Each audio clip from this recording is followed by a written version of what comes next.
What if I told you that 4,500 years ago, an entire civilization thrived with plumbing, urban planning, and a mysterious written language, only to vanish without a trace? Imagine waking up in a city where every brick was perfectly laid and the streets were meticulously designed. Join us as we step back in time to experience a day in the life of ancient Harappa. Welcome, history explorers. Today, we're journeying back to the Bronze Age, to the heart of the Indus Valley Civilization, one of the world's earliest and most enigmatic urban cultures.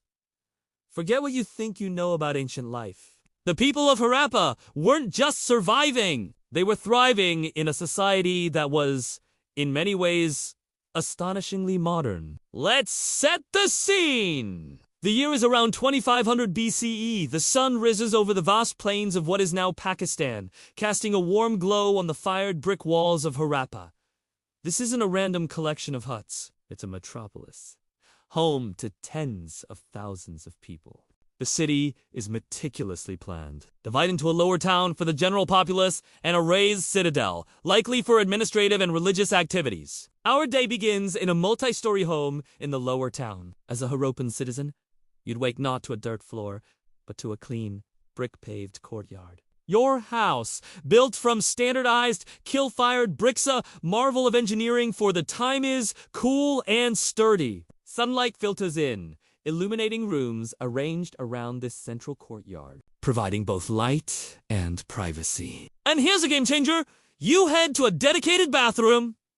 That's right. Many Harappan homes had private bathrooms with toilets connected to a sophisticated city-wide drainage system. Waste was efficiently whisked away through covered drains running alongside the main streets. This level of sanitation would be seen again in many parts of the world for thousands of years. After a morning wash, it's time for breakfast! The Harappan diet was diverse and healthy, thanks to their advanced agricultural practices. They cultivated wheat, barley, lentils, and mustard. You might be eating a simple flat bread, perhaps with some dates or milk. The Indus people were also among the first to domesticate chickens and cultivate cotton. Imagine the hustle and bustle as farmers bring their fresh produce into the city from the fertile river plains, their carts pulled by sturdy zebu cattle. With breakfast finished, the city truly comes alive. The streets, laid out in a precise grid pattern, are buzzing with activity. You're not just a farmer. You could be a skilled artisan. Harappan craftspeople were masters of their trade. Potters are at their wheels, shaping elegant terracotta pots painted with intricate designs of animals and geometric patterns. Metalworkers are busy in their workshops, smelting copper and bronze to create tools, weapons, and beautiful ornaments. The air is filled with the rhythmic clang of hammers and the hum of countless conversations. One of the most remarkable skills of the Harappans was bead making. Imagine a workshop where artisans are painstakingly drilling tiny holes into carnelian, agate, and lapis lazuli.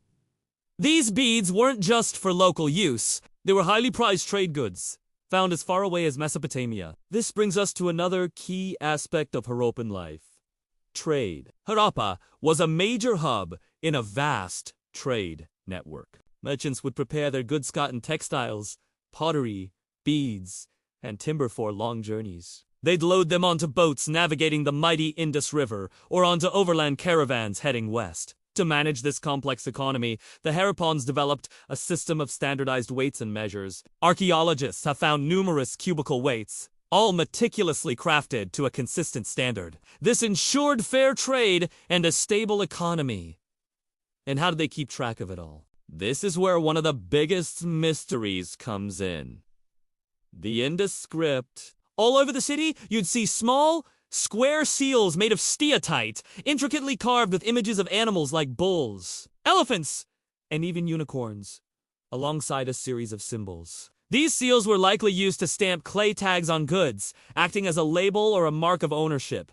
But what do the symbols say? To this day, the Indus script remains It's a silent language! A locked diary holding the secrets of their beliefs, their administration, and their stories. What would it tell us if we could finally read it? As the afternoon sun climbs higher, children play in the courtyards. We've found terracotta toys, miniature carts, whistles shaped like birds, and small animal figurines, giving us a charming glimpse into their childhood. Perhaps they're playing a board game, as game boards and dice have also been discovered.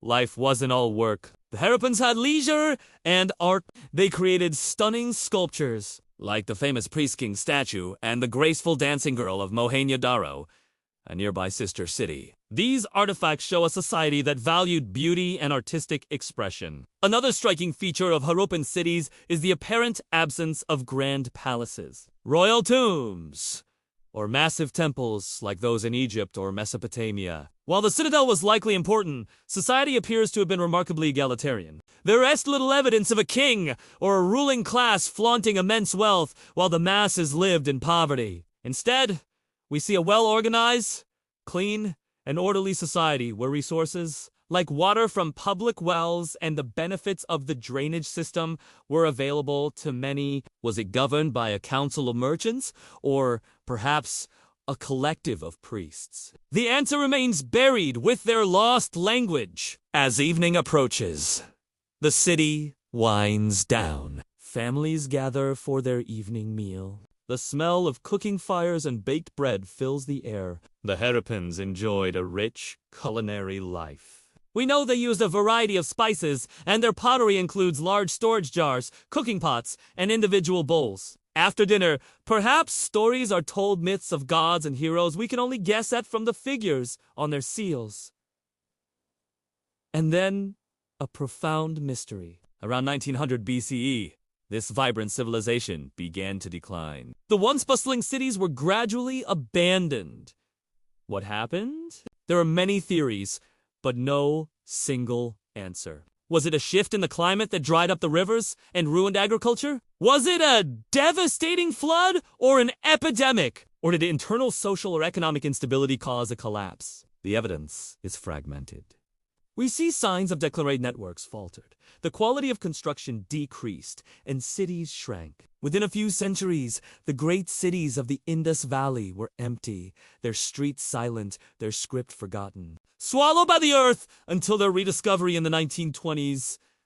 A Day in Harappa reveals a civilization far ahead of its time, a society of planners, engineers, artists, and traders who created a stable and prosperous world. They tamed rivers, built orderly cities, and connected with distant lands. Yet, their story is a powerful reminder that even the most advanced societies can vanish, leaving behind more questions than answers. Their legacy is not one of kings or conquests, but of a quiet, organized people who mastered the art of urban living, only to fade into one of history's most compelling enigmas.